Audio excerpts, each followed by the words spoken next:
we do is try to keep these constituents informed. So we really just starting to get into this precinct captain. So this is the new platform that we're going to use to organize our communities. Right. In our communities, we're not organized, and everybody take advantage of us because we're not organized. When you're dealing with a community, you have to have organized numbers of people. You know, they take advantage of us. Police brutality is high because they see in our community that we don't have any power and we not united. So we trying to change that from community to communities. Exactly. I'm so glad you said that because I did want to really use what's happening today in our nation as the real fuel and springboard for why we are here and why this is really becoming so important to understand the process of government. Because while, as we all know and can plainly see, while we're throwing bricks and bottles and rocks at police in Minneapolis and are protesting all across this nation, which is absolutely necessary, that kind of repetitive action has not brought the solution. So now we are in a reality where we need to be focused on the solutions and not the emotion of the moment, because the emotion should only be used to propel us into the reality of the solution. And so with that being said, we want to focus on policy. We want to focus on understanding government. We want to focus on legislation. We want to focus on criminal justice. We want to focus on accountability. We want to focus on educating our people and just the public in general as to how the idea and the system of government is established at a local level, and build our understanding and education from there so that we can become effective at really bringing the solutions that we must have, especially in this day and age. So, brother, once again, what's your name? Lateek Shabazz, and you've been a precinct. What's your role in East Cleveland precinct government? What's your title? Precinct captain. You're precinct captain. Okay, so I personally know another precinct individual, Juanita Gotti. So with that being said, how does the breakdown of the precinct government in East Cleveland work? How many precinct captains do you have in East Cleveland? That I don't know. You don't know? No, I don't know. Okay. We haven't had a precinct meeting yet. Oh, wow. Okay. Okay. Well, East Cleveland is a pure example of unorganized. Right. You know what I'm saying? Right. What happened to it is because the community is not organized. Right.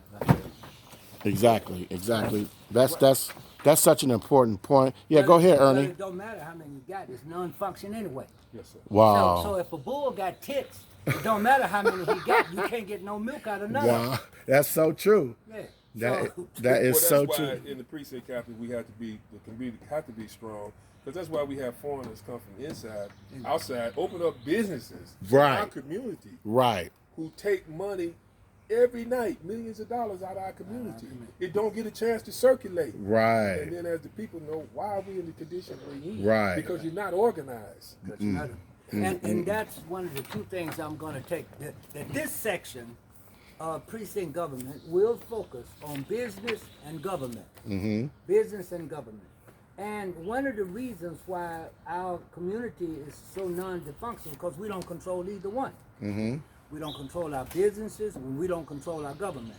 Now, under business, you have 7 levels of business.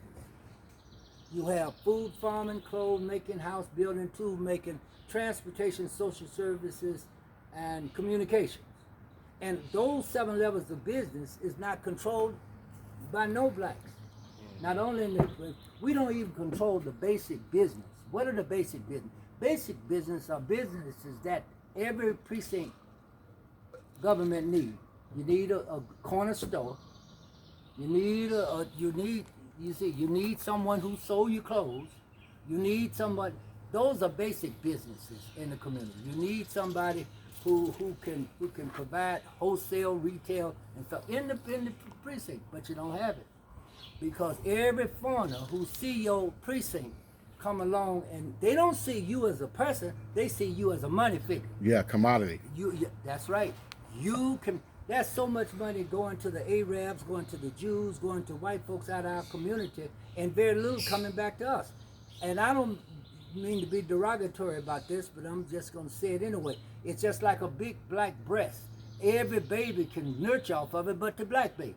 Wow. See, but big black breasts of expensive milk, and every baby get their turn, but the black baby.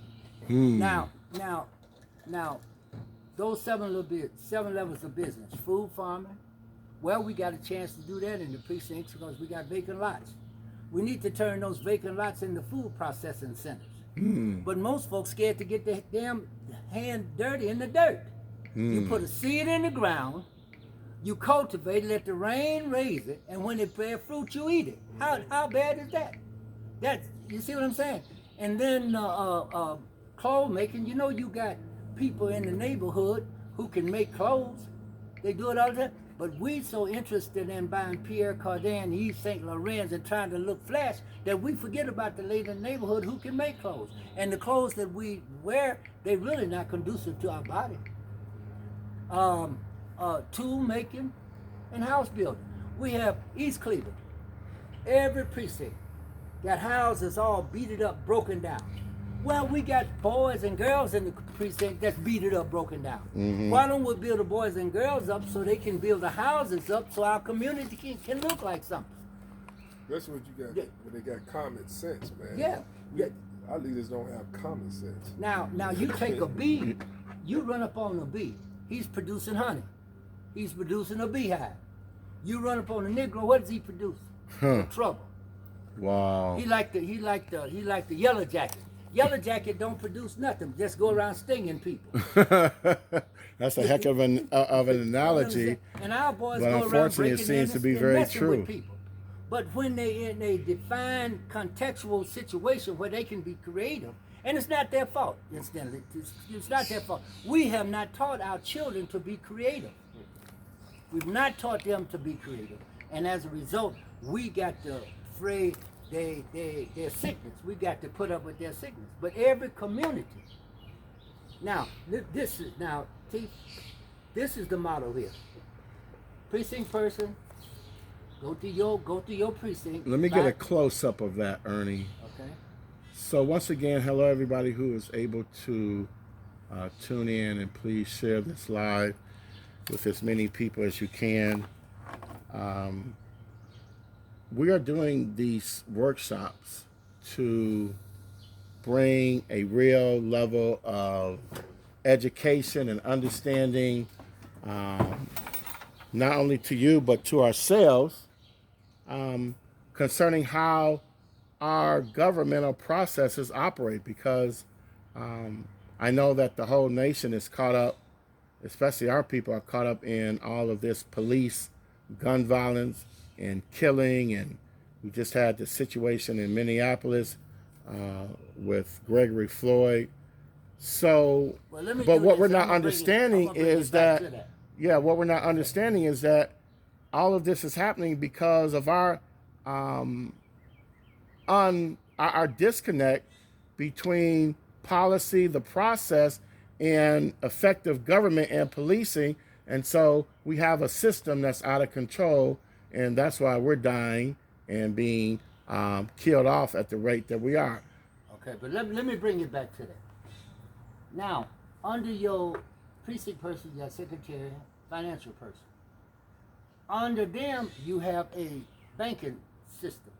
Your banking system for your precinct is savings and loan, endowment, and investment, a three-pronged banking system. So every dollar you get in your precinct, you break it down to 33 cents, 33 cents, 33 cents for your savings and loan, investment, and endowment. Your endowment money you can never spend, but you can borrow off of it. Your investment money, you invest that into your children in the precinct so they can start businesses. See? And the other money is used for your operation expense. But now under your precinct, you got a church committee, government committee, business committee, clinic committee, home committee, school committee. Say if I was you and I want to start my precinct, I just go through my precinct and set notice that I'm having 6 meetings. First meeting, church meeting, then government meeting. So what I'm looking for is 6 people who would assume social responsibility for each one of these committees. So in your precinct, you know you got 6 responsible people. So you organize them and you incorporate these meetings once a week. Once a week. You may want to do a church meeting one day, a government meeting one day, but however, you got to have these meetings. Why? Because you can then get on top of the stuff that's going on in your precinct. Church. What's the preacher doing down there? We got to stop him from taking in money and not spending it here. You understand? What's he doing? Is he teaching our children principle? That's what he's supposed to be doing. Teaching our children principle. What's the government meeting about? What's going on downtown that affect our precinct? And the person go down to those meetings, bring that information back. Well, you know, they're getting ready to vote on this, vote on that. Which make the precinct people aware of what's going on, and they develop a position for each issue. You see what I'm saying? They develop, well, we ain't going for that because that's not in our interest. Okay, so we got a position on that. Business committee. Your person go out in the neighborhood, talk to all the businesses, and get the business to donate money into the precinct. Why? Because you need money in your precinct to finance your boys into business. And then your clinic. Why are the people in our precinct dying?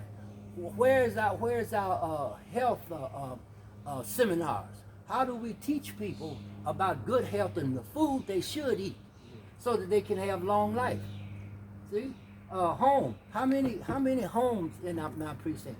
How many double families, houses? How many single families? How many apartment buildings? How many men? How many women? How many children live in my precinct? See, every precinct councilman should know that. Should know that, because that defines his perimeter of what he governed. If you was the governor of Ohio State, you know you don't govern over in Indiana. You don't govern over in Georgia. You govern in Ohio State. In order to govern in Ohio State, you got to know your peripheral and your limit. And so it is with a precinct person.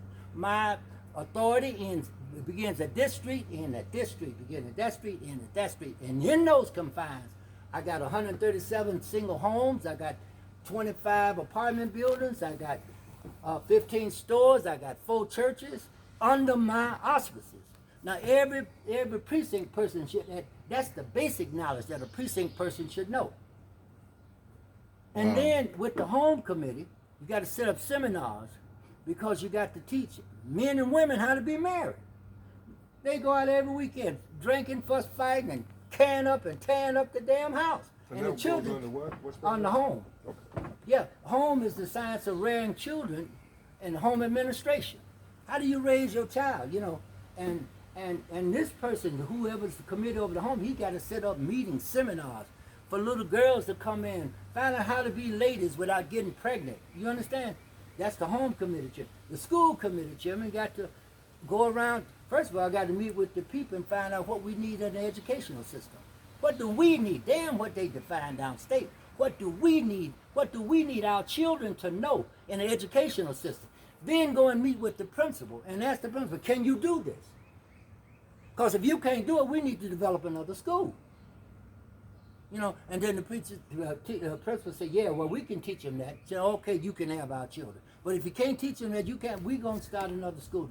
What we need, we can teach what we need. We'll define what our curriculum will look like. So, now, can you see a precinct operating like this? How powerful would it be? We wouldn't have half the problems that we have right now. Wouldn't they have half the problems? Yeah. So how feasible would a precinct government, the way that Earnest is describing, how feasible would that be in East Cleveland right now? How could we take this model from discussion and theory to actual implementation in East Cleveland? Is that possible from a precinct captain level and how would that happen? Well, I think it would cut down on some of the property in our communities because we control the economics. Okay, but you have to have citizens, man. If you worrying about eating every day, if you worrying about eating every day, you ain't got time to worry about government. Right, You know what I'm saying? right. So in my ward, there's so much property. I just don't. I can see that this work, but can I get the people Right, to interested buy in into Right, that. now, here's the deal. Right. You only need 6. The question is, can you get 6 people to agree to assume responsibility for each one of these committees and to agree to meet weekly on their committee? And once that get into motion, it carries on a life of itself.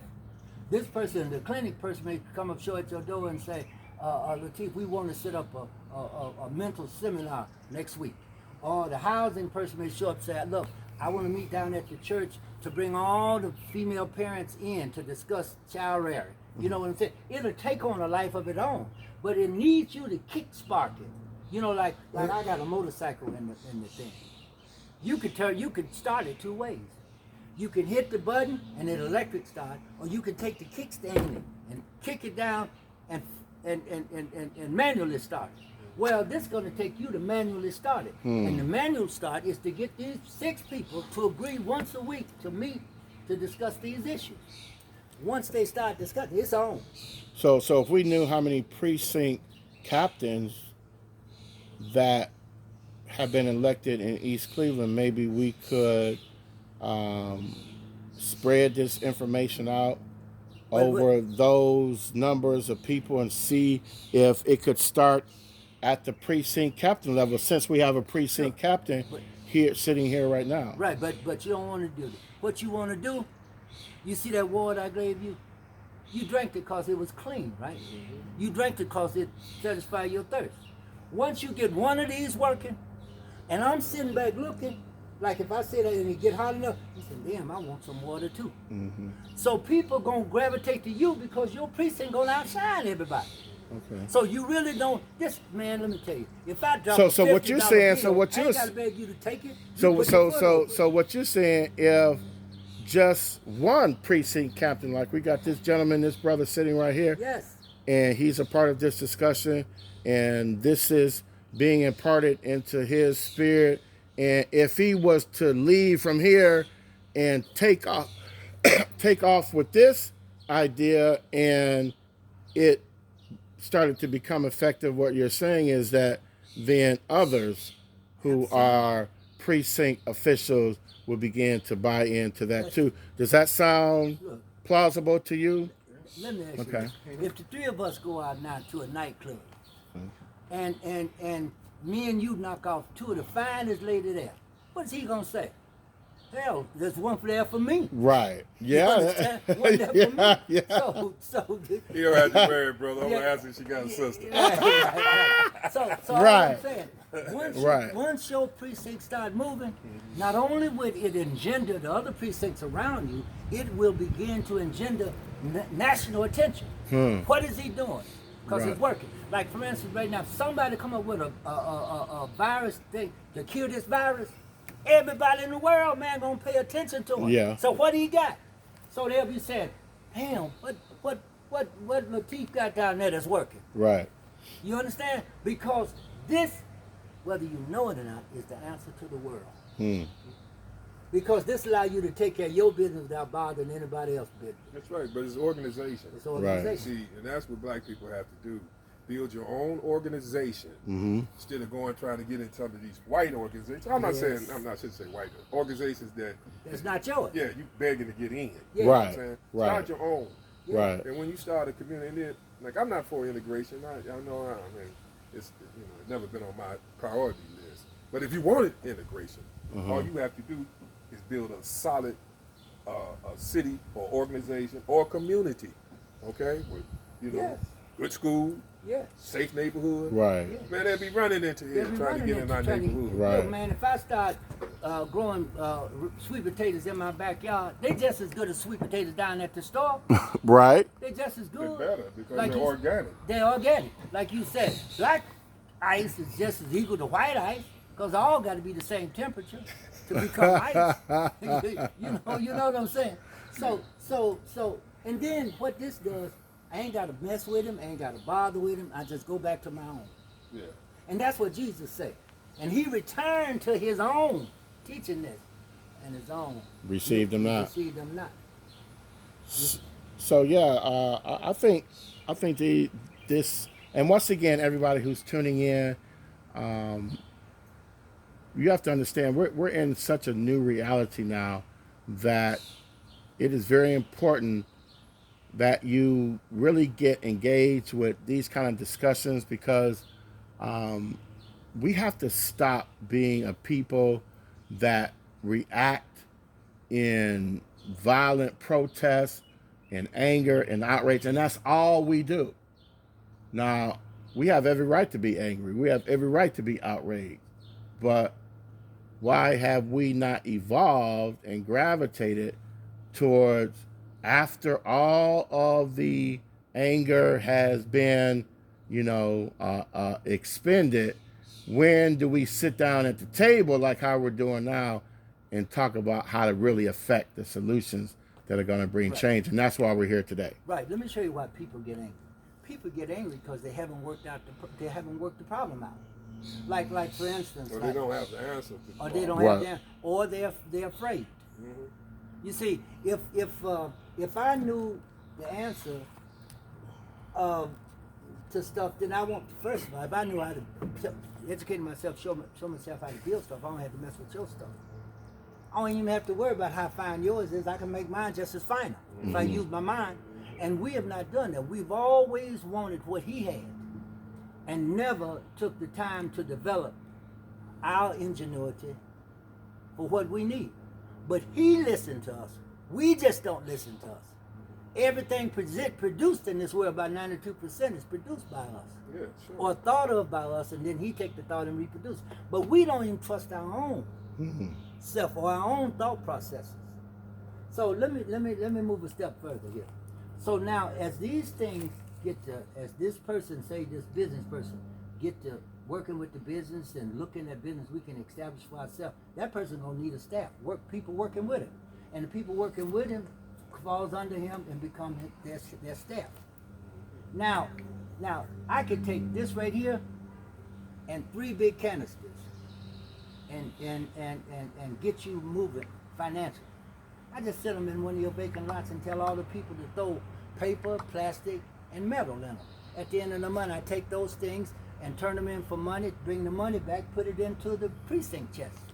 We throw away more money than anything. If you was to stop the people in your precinct from playing lottery and putting the lottery money into their precinct, this precinct will become rich before you know it.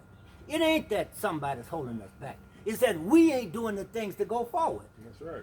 Well, what if we had a precinct lottery where, I don't know, we're just think tanking ideas. Right. People are so addicted to playing lottery and gambling. Well, how come we couldn't come up with some kind of initiative where if you want to play the lottery so bad, put your dollar in this and just come up with a way that would reward that person for their chance at investing in their own community's future. How about that? That sounds good. It sounds good. But you can't take advantage of sick people with an ungodly process. God don't allow it.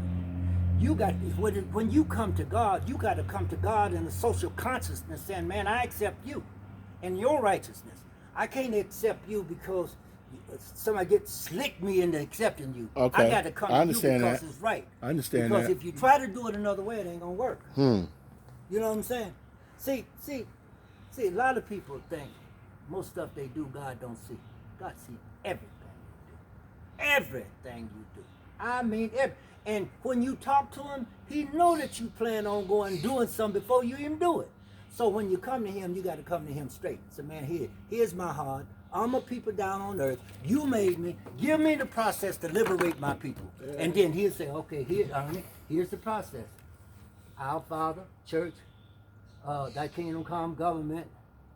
Give us this day our daily bread, business. Forgive us as we forgive clinic. But deliver us from evil, home.